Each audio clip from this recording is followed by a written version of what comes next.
I want to be grow up. I want to be Vancouver Giants. I'm a Giant. Giants coverage lives here with Giancarlo Nadeau. This is your Giants coverage podcast. Welcome to another episode of Giants coverage. I'm your host, Giancarlo Nadeau, and I'm absolutely delighted to be joined by Vancouver Giants public address announcer Brook Ward. Brook, I've grown up watching you from the Coliseum, and to have you on the show means a lot to me. Thank you so much for taking the time to do this. How are you doing, my friend? I am swell. You sound great. Great pipes. You sound great. The deep voice going on there. Your radio voice, your TV voice. That boy, man. Your future's bright, my friend. Thank you so much, Brook. It means a lot to me. You know, you've done a bunch of different things in your career with the Vancouver Giants, BC Lions, former play-by-play guy, the Vancouver Canadians, a ton of radio stations as well. So lots of experience for you. What drew you to this line of work?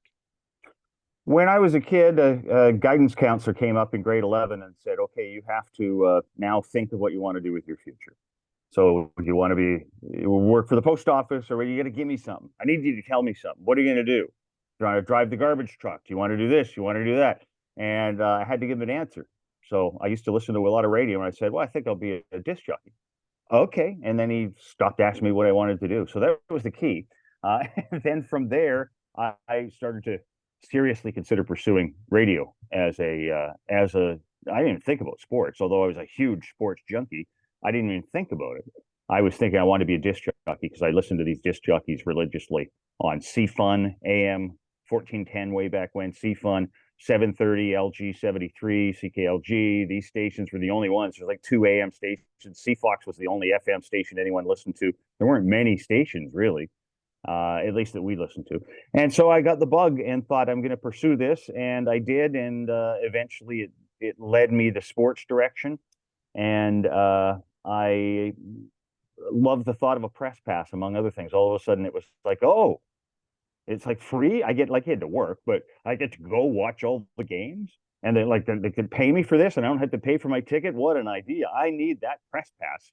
So I stayed in the sports industry for over 40 years. Among other things, to get into games for free.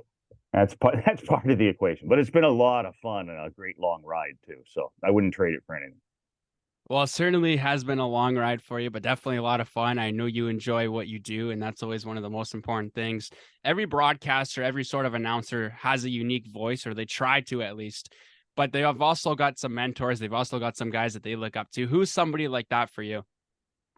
Gee, when I was growing up, I would listen to Al Davidson. So I'm going a long, long way before your time.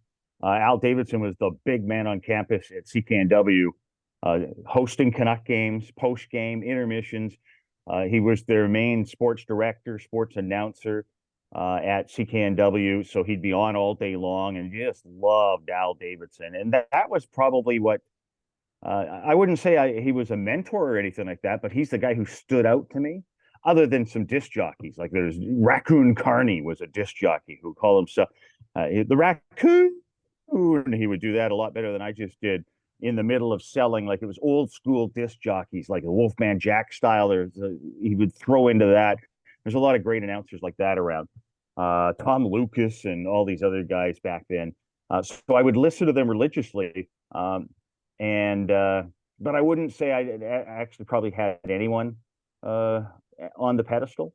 It was just like I just liked everybody, didn't think much about it. As I came through the industry, Dan Russell and I came through basically the same time. He was probably a couple years ahead of mine, but he took me under his wing, and I learned a ton from Dan Russell.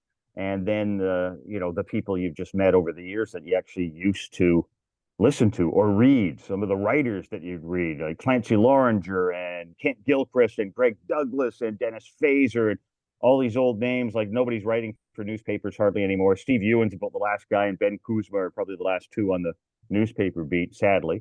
But all of a sudden you met all these guys that you used to listen to religiously. Jim Robson, all these guys.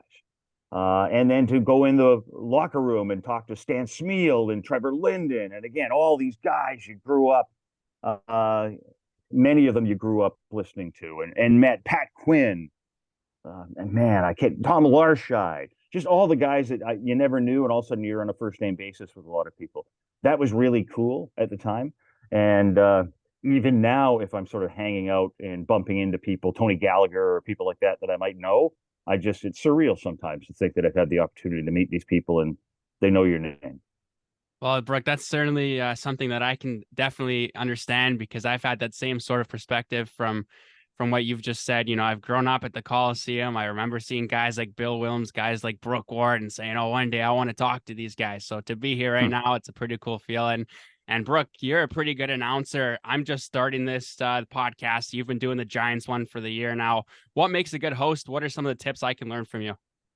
Everyone will tell you to listen to the response of whatever people are saying. It's some people have it just like nothing. They're always able to. The really good interviewers are able to listen to what the person says and respond to that. Others, especially when I first started out, I just wrote down 10 questions and thought, okay, here's my questions, and I'm really not listening to what the person's saying. I'm just waiting to get my next question in because I don't want dead air. I don't want nothing there. So it's a skill and a knack, and some people have it right away, but otherwise, I always still do the prep, and I always have questions that I'm going to ask. I put them down in point form so that I have to ask a question and not read it off the paper. I know a lot of, not a lot, I guess, but I know others that write out word for word exactly what they're going to ask. And it sounds read sometimes. And the question's exceedingly long sometimes. And to have a good, concise, short question that if you're ad-libbing it, and again, whether it's from notes or not, I've always got my notes to go to if I'm listening and I'm like, man, I didn't pick up anything that, that I can respond to in the answer, then I've got my notes to go to.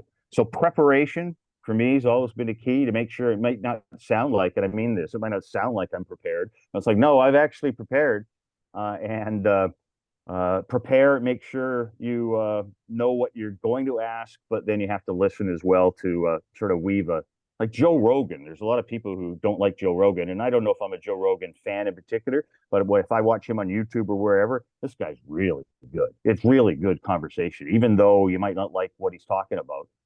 It's really good the way it's just two guys sitting in a bar, and that's what it's supposed to be, probably more than anything, and hopefully entertaining at the same time. For sure. And that's one of the things that they teach me in broadcasting school. Try and get to that one-to-one conversation. And yes, we'll take that one as a win there, Brooke. Talk to me about the Vancouver Giants. How did you get in with the organization? Rick Dollywell's a good buddy of mine. And years ago, when I was between I think actually I might have still been at CKNW at the time. He had Ron Toigo was looking for a host, and Rick Dollywell. This might have been when the Giants first started too. Rick Dollywell had, I believe, recommended me to Ron, and it wasn't something I really felt comfortable with doing. I didn't think I knew the league, didn't know the team, and despite the fact that I could learn it, I just thought, nah. I was overworked at CKNW too at that time, and I thought I was so tired and exhausted, I can't do it. A few years later, Ron came back again and was looking for someone to host the pregame and the postgame, intermissions, etc., and hired me. And that was one of the best decisions I've ever made. It was just it's so nice of him to even give me a second opportunity. Because once you said no the first time, I'm assuming I'm not going to hear from someone again. But it was really nice of him. Great of him. Terrific guy, too, to come back and ask me again. So I hosted the pre and post game for I don't know how many years, and the intermissions and whatnot. Went on one road trip with the team and did color up in Prince George. So that was kind of fun. Had the opportunity at the time potentially to do some road color games, but riding buses was not for me. And driving all over the place is something I didn't want to do too. So I just stuck with the hosting job. And ultimately, when I think radio stations changed for the Giants, so I was no longer with the affiliated radio station. John Ashbridge, the great John Ashbridge, speaking of people that I grew up listening to, the great John Ashbridge had just passed away, and so they were looking for a new PA announcer.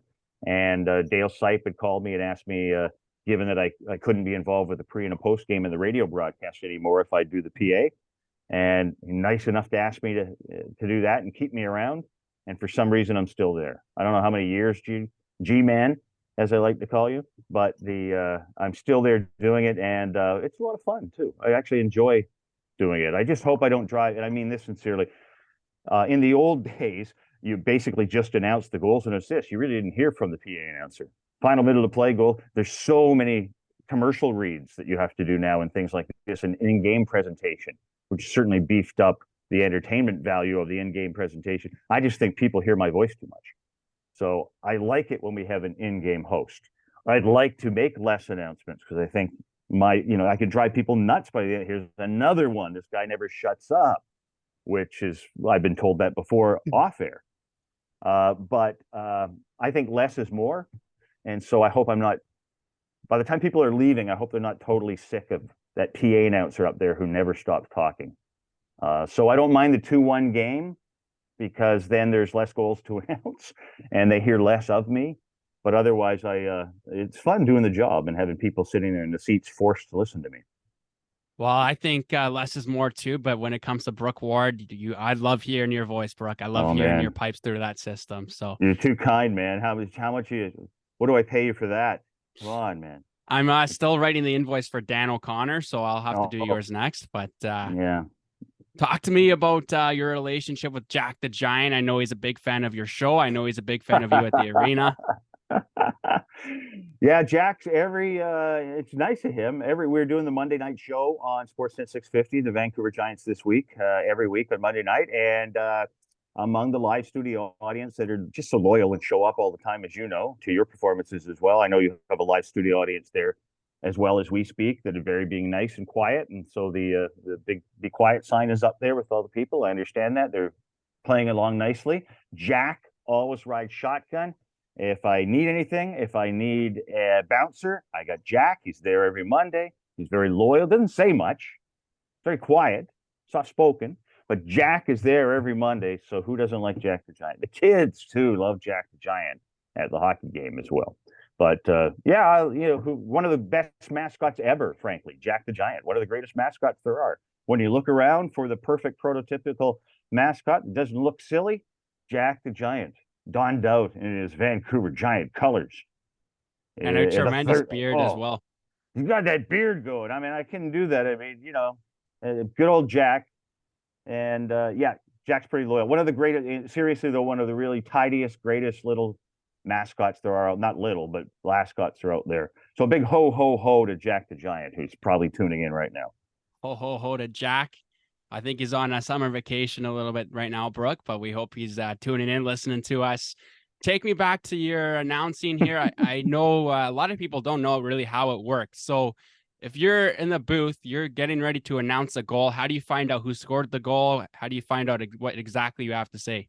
As soon as a goal is scored, I'm watching the play. Sometimes you're busy and you're not watching the play, but I'm watching the play. As soon as the goal is scored, I try to pick off who the goal scorer was, which often is the first guy to the bench for the the high fives, the drive-by. So I'll write that player's number down, look over and usually check the time of the goal myself anyway, just to make sure I have that.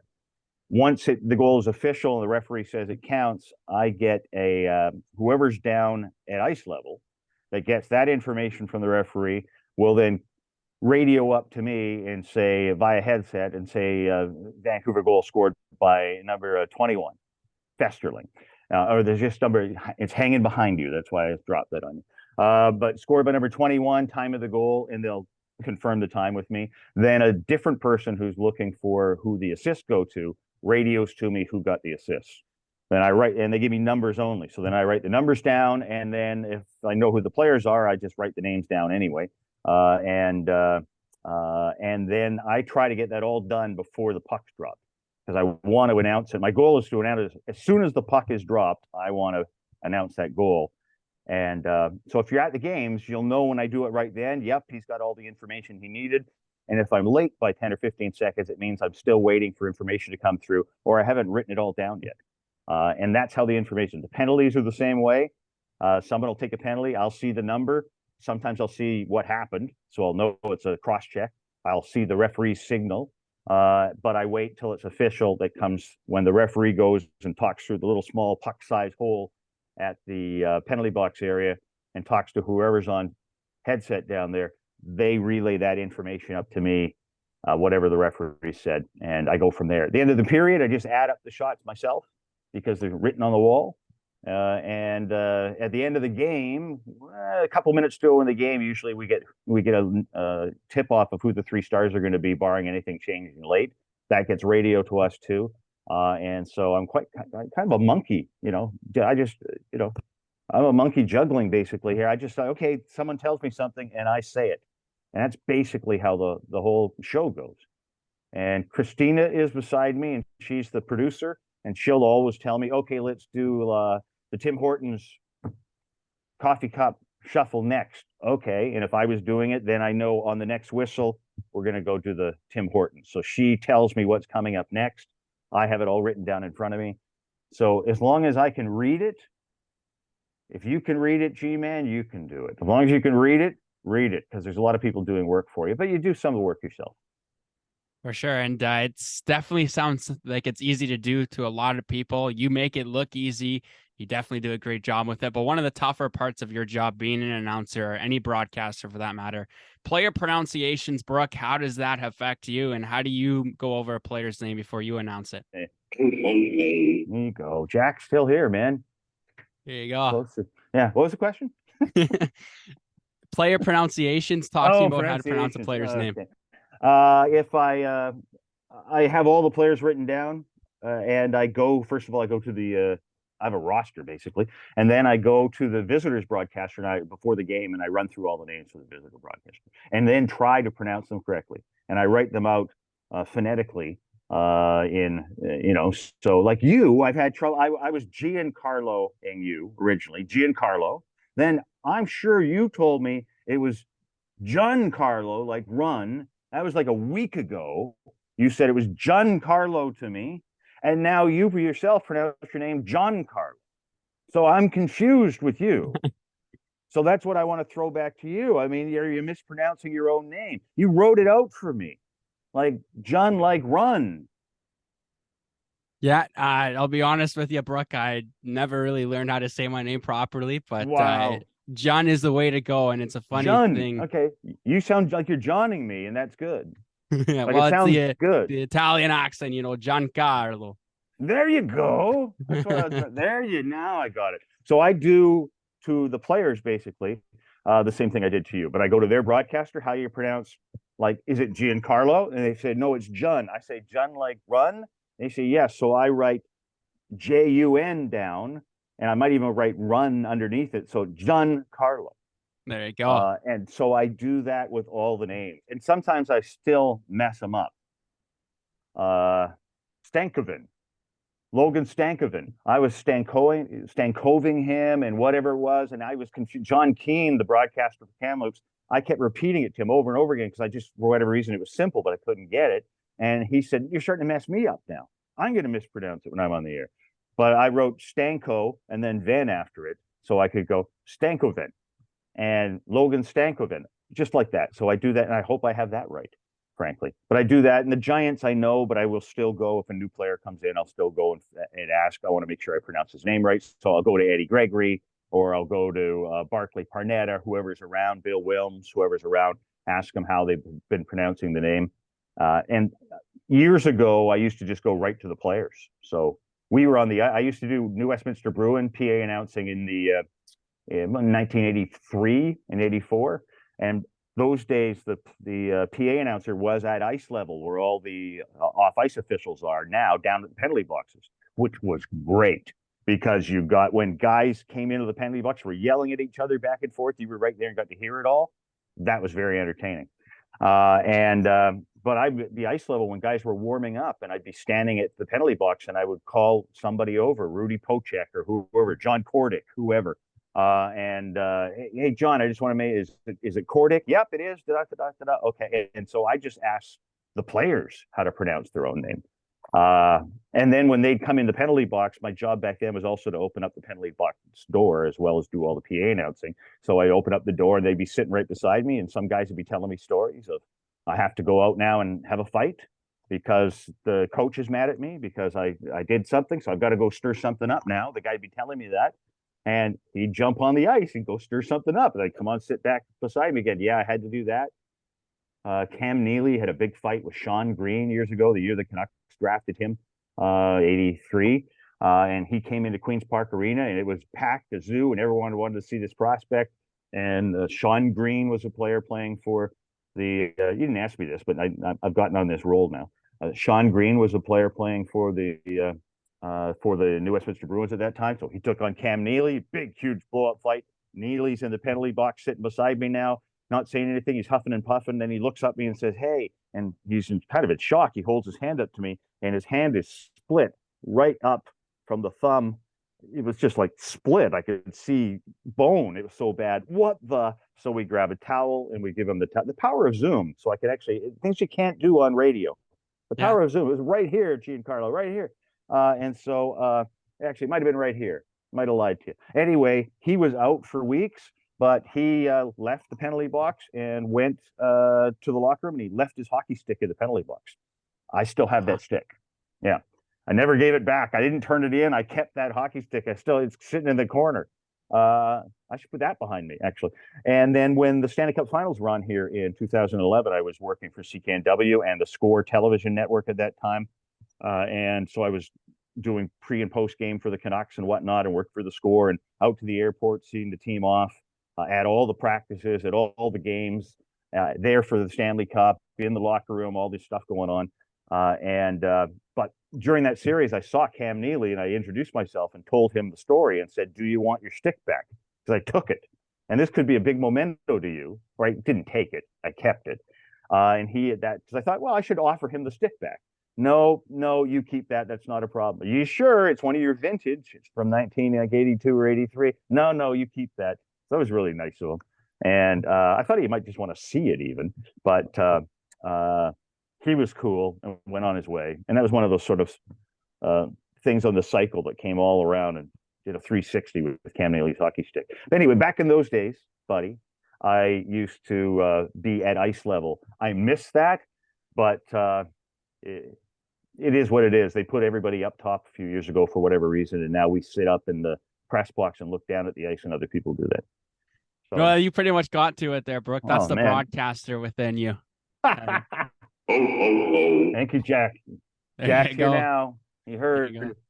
Yeah. He must have just come back from vacation, I guess. He heard about this. I was surprised he wasn't even late. Actually. Yeah. He's here now. He's quietly sitting. He does his camera shy though. Anyway, next question. I'm gonna ask you two more if I can, but before I do that, to wrap up what you just said, you mentioned you have Cam Neely's stick. If you're looking for Ty Ronning's 48th goal puck, Dan O'Connor's got it. Mr. Ronning gifted it to him to tie that franchise record. Wow. See, I can't remember how many he scored that year, too. Did he have 60? He had pretty close. I'll look. If I have time, I'll look it up. I think he had like 60 that year or something like that. So that's pretty cool. I noticed Ty didn't give him number 50 or number 60, but I'll take 48. I wonder who got 49 and 47. I believe he's got that one there, Brooke. That was the big one for him. Okay. But that's pretty cool. But I guess I would hang on to that for sure. But Ty's a great guy too, and he's the guy actually I stay in touch with the Giants as well. So we'll text back and forth. What a great guy, and the Cliff Ronning family and the whole thing. And there's another one with Rushes with Greatness. Of Cliff was playing for the New Westminster Bruins in 1983, 84, right in that range, and I knew nothing about him, just some whiz kid out of the Burnaby Winter Club, I believe. And he scored like 70 goals or something for the New West Bruins back then. And so I didn't know him, but I watched him play. And then when he got traded to the Canucks, then I got to at least interview him and know him on that basis. And then would see him through the years. And then when Ty started playing here, with the Giants, I'd see Cliff all the time and say hello. And then Cliff and I, at least, Cliff knows my name. That's the way I'd say it. I don't want to say we know each other, but Cliff, as long as someone knows your name, I feel that's a win. And Ty and I have stayed close, at least to a degree, through the years after he left the Vancouver Giants as well. So it's Brushes with Greatness. Cliff, another guy I'm going, wow, the opportunity to meet a guy like Cliff Ronning over the years and get to know him a little bit. So it's been pretty cool, man. It's been a good 40. I started in 1981 on the air, so it's been a cool 42 years so far. The best, though, man. This tops everything right now. We're on this show with you. Well, hey, Brooks. I appreciate that. Speaking of shows, what's your plan next year for the Giants? You're going to be hosting that show again? I never know till the last minute. They haven't. If they heard it last year, maybe I won't be hosting it next year. I hope so though, because it's fun, and I like being on the air too. I like being on the radio. It's just fun being on the radio, as you're doing, right? You're just starting out, basically. It's fun. That's the one thing about the industry. I mean, there's some potholes you hit in the industry too. Some people aren't as much fun as some other people are. There are some people who aren't as nice as other people, whether that's athletes or whether that's media or whatever. But generally, it's fun. It's never been work. People always say that, and it's true. Even the only time I haven't wanted to go in is if I've been really, really sick, but I'm like, I gotta go in because they don't have anybody else to do this. Yeah. Or I'm sick in the Giants PA. Well, they don't have anybody. I gotta go. So you drag yourself through the mud and you get the job done. Other than things like that, it's always fun. It's like fun. So Lots of fun. It's a great industry you're getting into. I hope there's more opportunities for people. It's fun. I hope to be the PA guy next year for the Giants again. No one's told me I'm not, but I never know until Cypher calls me, hopefully a couple of weeks ahead of time. No one told me I'm not back. That's a good sign. But I hope to be involved doing that again next year too, because it's a lot of fun. Pete Toigo and the Toigo family and Dale Sipe and all these people have been so great to me that I hope to be involved. That'd be nice. Hope you're there too. I hope so. Keeping my fingers crossed there, Brooke. I'll be there in another capacity. If you're back, Brooke, I'll be your security guard next year. No problem. Thank you, man. That's what you want to pitch that. That's what you should be pitching that to Dale and the boys too, because I know they do have backup, but not knows your way in there, buddy. And if I can't make it, you could do it, and maybe just take over the gig too. I don't want you in there really. When I think about it, don't do any of that. It's your competition, man. I don't need you around. I'm going to be out of a job. No, I know. I think both of us have to keep our backs turned a little bit, watching out for Jack the Giant, because once Jack learns how to talk, we're both in trouble. And he's got that ho ho ho thing. That's all Jack's got. But what more do you need? So I'm not training him. He's just here. I'm not training him.